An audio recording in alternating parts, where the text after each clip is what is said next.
She demanded I patiently wait for her while she dated other guys, so I said goodbye and meant it. What I didn't expect was how desperately she'd try to track me down when her backup plan finally moved on.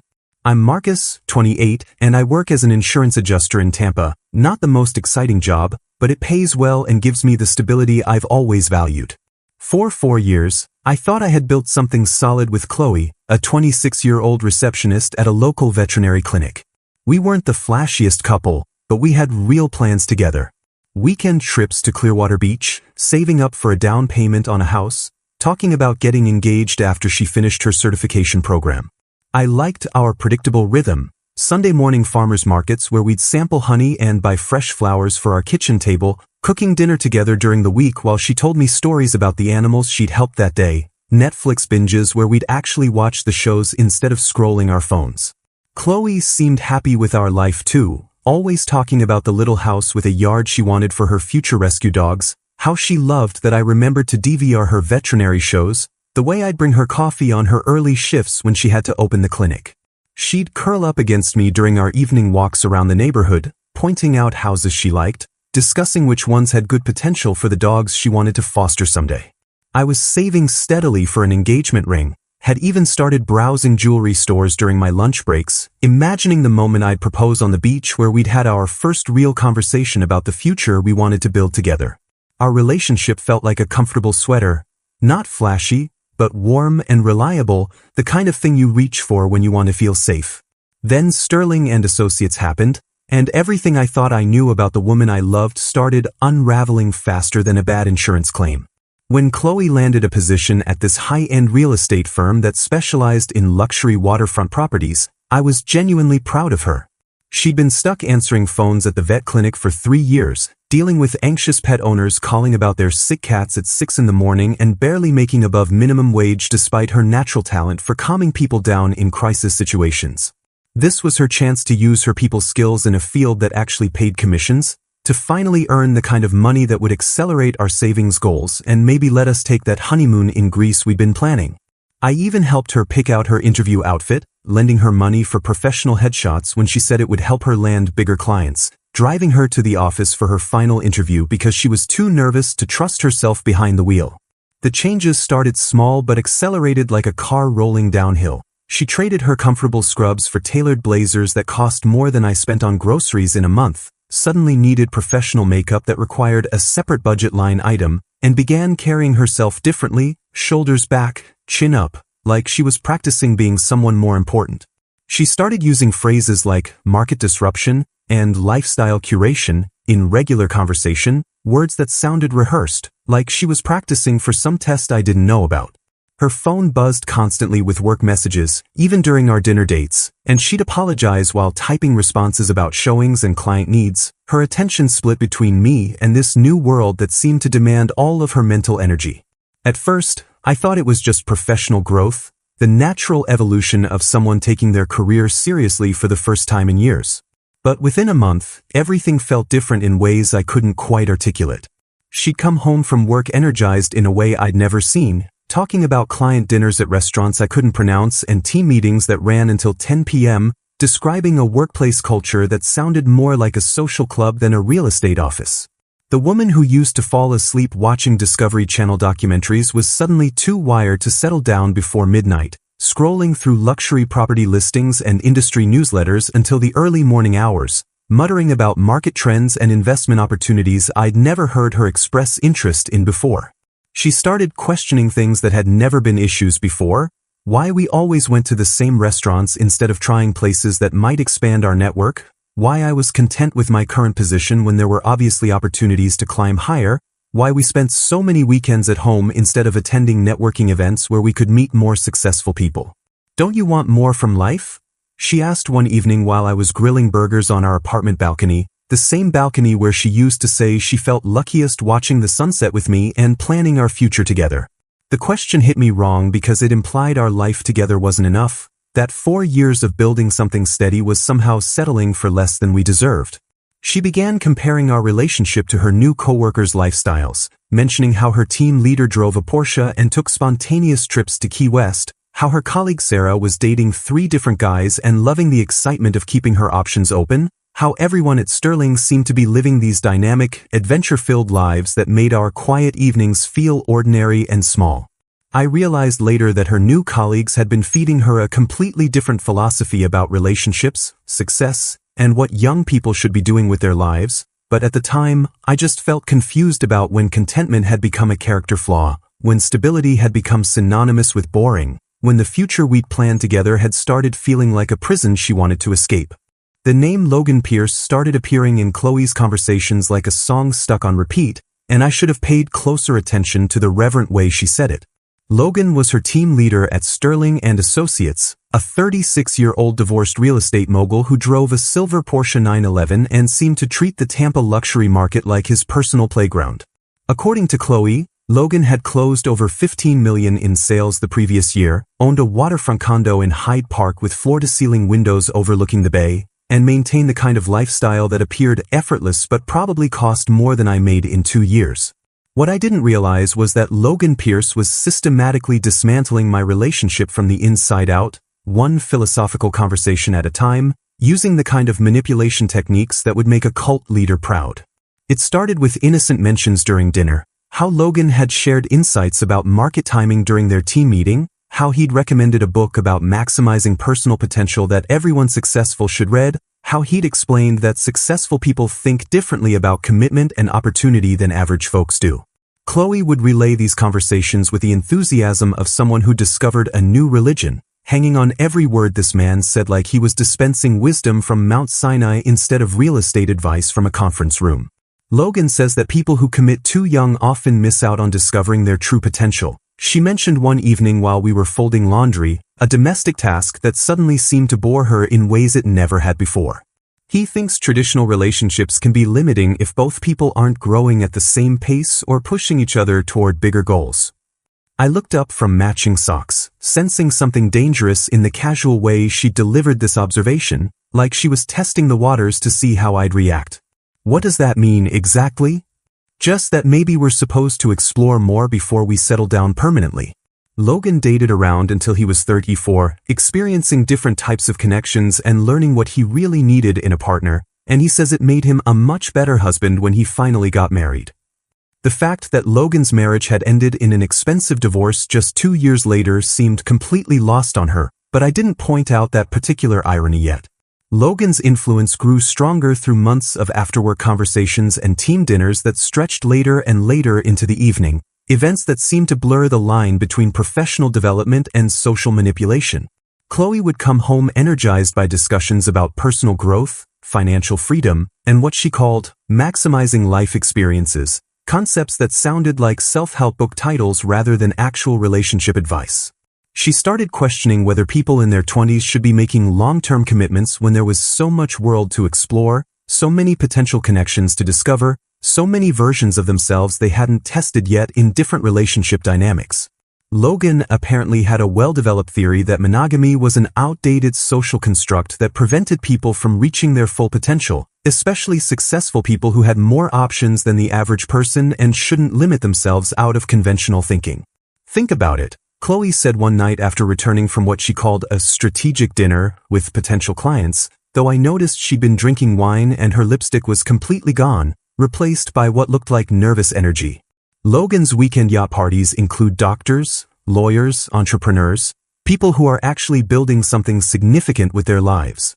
Meanwhile, we're home watching Netflix and talking about getting a dog like we're already retired. The comparison stung because it was clearly deliberate, designed to make our life together seem small and unambitious compared to Logan's sophisticated social circle of high achievers who apparently never settled for ordinary. I'd started noticing that Chloe's phone buzzed with text messages at all hours, messages she'd glance at quickly before putting the phone face down on the table with a secretive expression I'd never seen before. When I asked about the constant contact, she explained that Logan preferred to communicate directly with his team rather than going through formal channels, that he believed in building personal relationships that transcended typical workplace boundaries and created deeper loyalty. It's mentorship, she said when I pointed out that her mentors seemed to text her at midnight about things that didn't sound remotely work-related. Logan invests in people he sees real potential in. He's teaching me how to think bigger, how to position myself for real success instead of just accepting whatever life hands me and calling it enough. The real revelation came when I discovered text messages between them dating back 2 months, conversations that revealed just how long Logan had been working to reshape Chloe's perspective on our relationship and her future possibilities. I wasn't snooping intentionally. Her phone had been buzzing incessantly during a movie, and she'd asked me to check if it was something important while she was in the bathroom dealing with what she claimed was an upset stomach. What I found were months of carefully crafted messages designed to plant seeds of doubt about everything we'd built together, a systematic psychological campaign that would have impressed professional manipulators. Logan had been telling her that people who commit young often experience severe FOMO later in life when they realize what they've missed, that successful individuals always keep their options open to maximize opportunities, that she was too dynamic and attractive to limit herself to one person during what should be her prime exploration years. He'd been framing our stable, committed relationship as a limitation on her potential rather than a foundation for growth, suggesting that she was settling for comfort and familiarity instead of pursuing the greatness she deserved. The messages revealed a systematic campaign to convince Chloe that traditional monogamy was holding her back from discovering her true self and achieving the kind of life that someone with her looks and intelligence should naturally expect. Logan had been positioning himself as the enlightened alternative, the man who understood that modern women shouldn't have to choose between love and personal growth, who believed that exploring multiple connections simultaneously was actually healthier and more honest than committing to one person out of fear, convention, or limited thinking.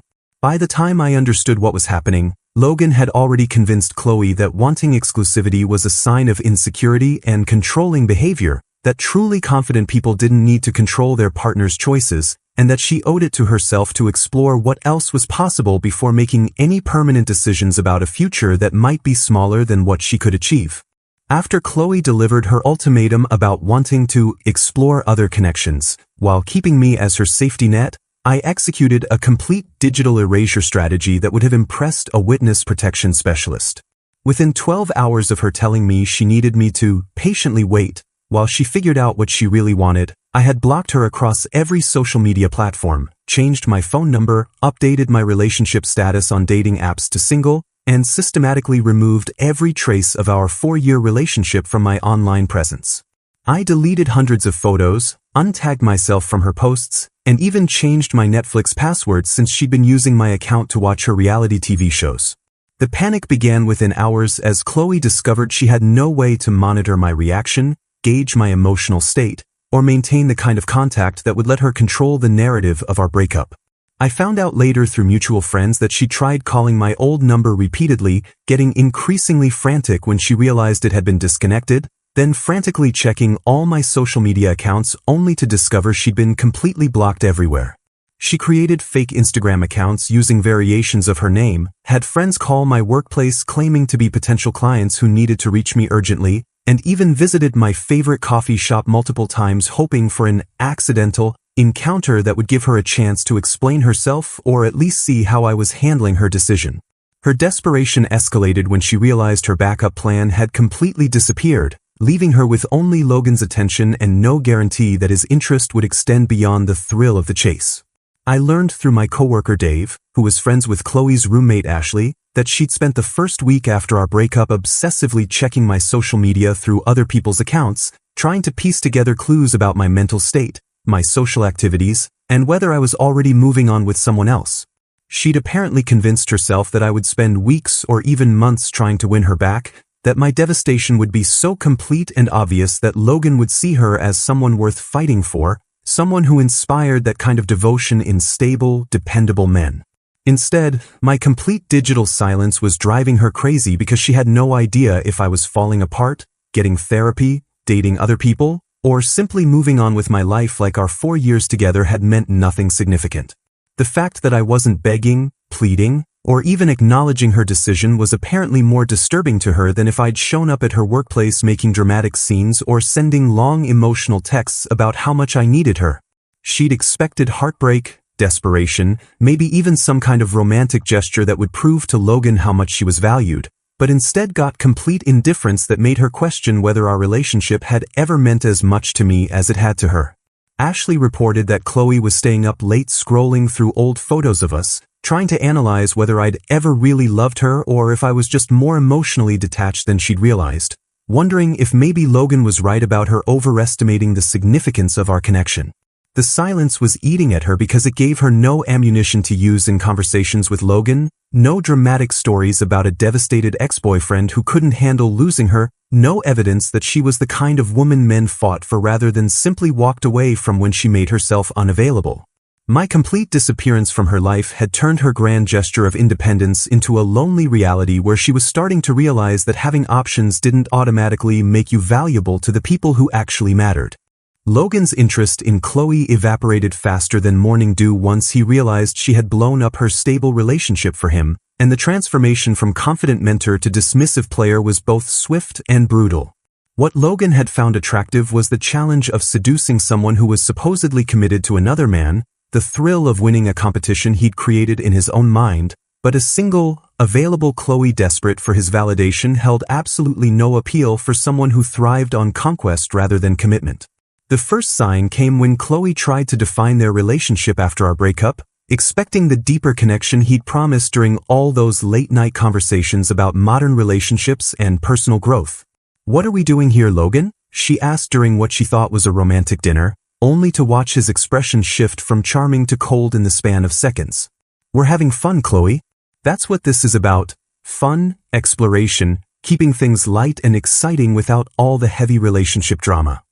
He began openly flirting with newer team members right in front of her, treating the young marketing coordinator Emma like she was the most fascinating person in the office while dismissing Chloe's attempts to engage him in the philosophical discussions that had once seemed so important to him. When Chloe confronted him about his obvious interest in Emma, Logan delivered the reality check she should have seen coming months earlier. "I never promised you exclusivity, Chloe. That's exactly the kind of conventional thinking I've been trying to help you move beyond. Mature people can appreciate multiple connections without getting possessive or clingy about it." The man who had spent months convincing her that successful people keep their options open was now using that exact philosophy to justify treating her like just another option in his rotation, someone he could enjoy when convenient but dismiss when something more interesting came along. Chloe's work performance plummeted as she became obsessed with winning Logan back, missing client appointments because she was too busy analyzing his interactions with other women, making errors on important contracts because her attention was completely consumed by trying to decode his mixed signals. She started staying late at the office hoping for private moments that never came, volunteering for weekend events where Logan might be present, and positioning herself in his line of sight during meetings like a teenager with a hopeless crush. Her colleagues grew tired of the workplace drama she was creating, the tension that followed her around like a dark cloud, the way she'd monopolize conversations trying to get Logan's attention or create artificial reasons to collaborate with him on projects. The professional reputation she'd worked so hard to build was crumbling as people began to see her as the office drama queen rather than the competent agent she'd once been. The final blow came when she was eventually terminated for unprofessional conduct after confronting Logan's new interest Emma during a client meeting, creating such an uncomfortable scene that the potential buyers walked out without signing the contract that would have netted the company a six-figure commission. "This is exactly why I don't get involved with people who can't handle adult relationships," Logan told her during the termination meeting, his voice carrying the same patronizing tone he'd once used to criticize traditional monogamy. "You've proven that some people just aren't ready for the kind of sophisticated arrangement we discussed." Chloe was escorted from the building that same afternoon, her dreams of luxury real estate success ending in the most humiliating way possible, with Logan watching from his office window as security walked her to her car with a box of personal belongings. The man who had convinced her to throw away 4 years of stability for the promise of something better had discarded her the moment she became inconvenient, leaving her unemployed, relationshipless, and facing the reality that everything I had represented, loyalty, consistency, genuine care, was exactly what she'd lost in pursuit of an illusion that had never been real. I began attending therapy and joined the Tampa Bay Sailing Club, discovering passions I had neglected during my years of managing Chloe's high-maintenance lifestyle and constant need for validation. Dr. Sarah Martinez, my therapist, helped me understand that I'd been carrying the emotional weight of 2 people in our relationship, always anticipating Chloe's needs, managing her moods, and making myself smaller to accommodate her growing demands for excitement and status. You've been living like a supporting character in your own life, she observed during one of our sessions, words that hit harder than I expected because they were absolutely true. For 4 years, I'd been so focused on being the perfect boyfriend for someone who was never satisfied that I'd forgotten what actually made me happy beyond making her happy. The sailing club became my sanctuary, a place where I could focus on the simple pleasure of working with wind and water, of learning knots and navigation, of being part of a community that valued skill and teamwork over flash and status. I reconnected with college friends who commented on how much happier and more relaxed I seemed without the constant stress of trying to keep up with Chloe's escalating expectations and social comparisons. "Dude, you're actually laughing again," my friend Mike observed during a barbecue at his place, and I realized he was right. I'd forgotten how good it felt to enjoy simple pleasures without someone critiquing them as boring or insufficient. Through the sailing club, I met Kelly, a 29-year-old marine biology graduate student who shared my love for the ocean and appreciated quiet evenings discussing books, future goals, and the kind of life we wanted to build rather than the lifestyle we wanted to project. Kelly was different from Chloe in every way that mattered. She insisted on splitting expenses for dates, had her own established friend group that didn't revolve around networking or social climbing, and made me feel valued for who I was rather than what I could provide or how I made her look to other people. "I love how present you are," she told me one evening as we watched the sunset from her apartment balcony, a simple observation that reminded me how exhausting it had been to constantly compete with Chloe's phone, her work drama, and her endless comparisons to other people's lives. Kelly never needed me to prove my worth through expensive dinners or elaborate gestures. She was genuinely content with beach walks, cooking together, and conversations that lasted hours without either of us checking social media or worrying about appearing successful to outside observers. When I posted a photo of Kelly and me at a regatta 6 months later, just a simple picture of us laughing together in matching sailing team shirts, it triggered a massive emotional breakdown from Chloe, who had been monitoring my life through mutual friends and apparently hadn't expected me to move on so completely or so happily.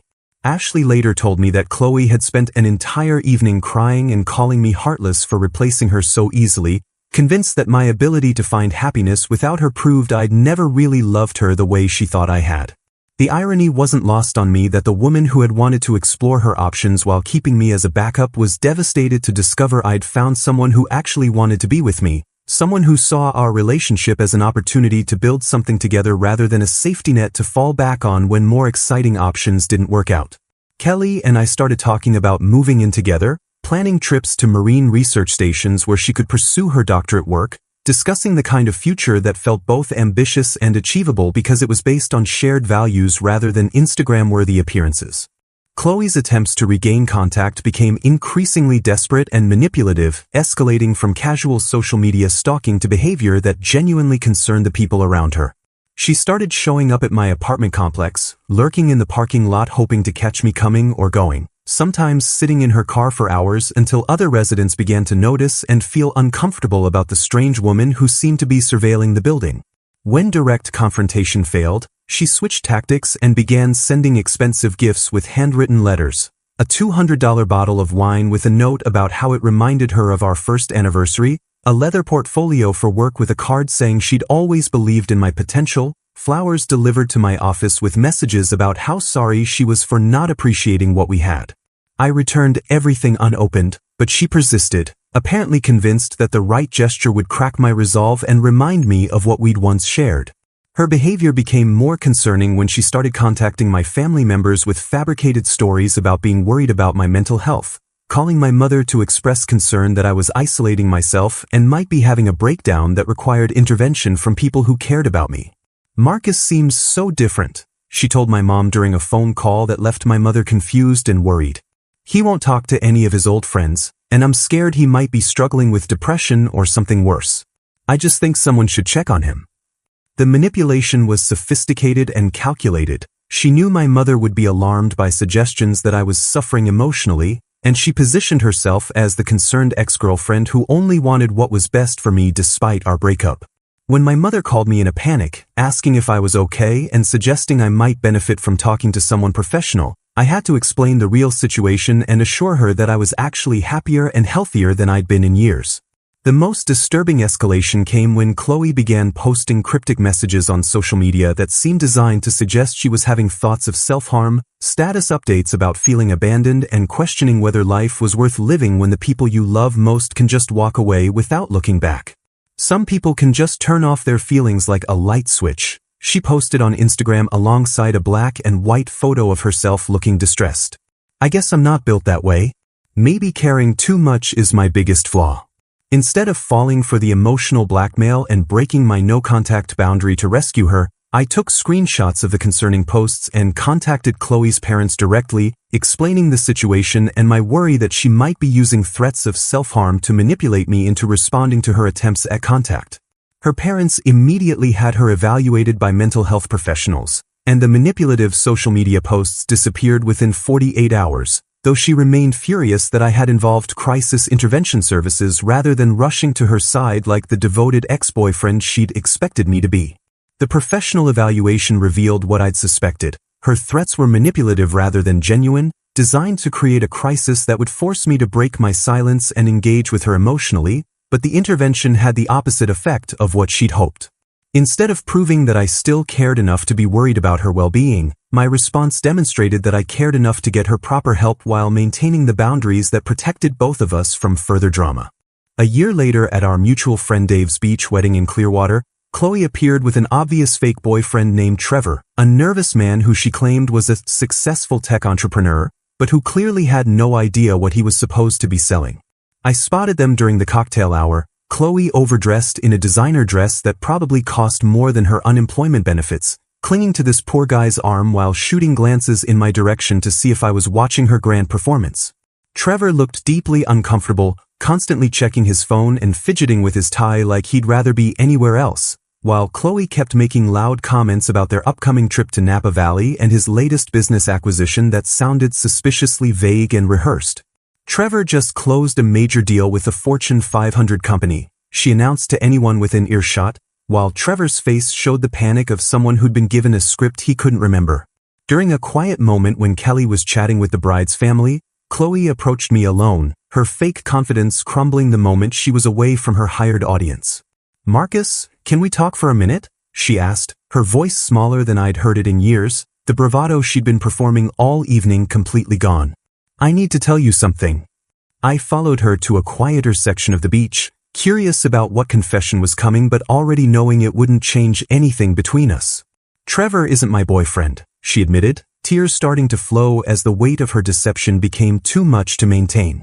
"I hired him through an acting agency because I couldn't stand the thought of coming to this wedding alone, knowing you'd be here with her, looking so happy and settled." The desperation in her voice was genuine now, stripped of all the manipulation and performance that had characterized her behavior for the past year.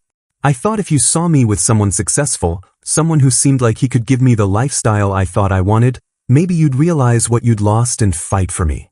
She broke down completely, admitting that Logan had used her exactly as I'd predicted, that she'd thrown away the best relationship of her life chasing an illusion that had never been real, that she'd been watching my social media through friends' accounts and torturing herself with evidence of my happiness with Kelly. "I know I hurt you," she sobbed. "I know I threw away something real for something that was never going to last.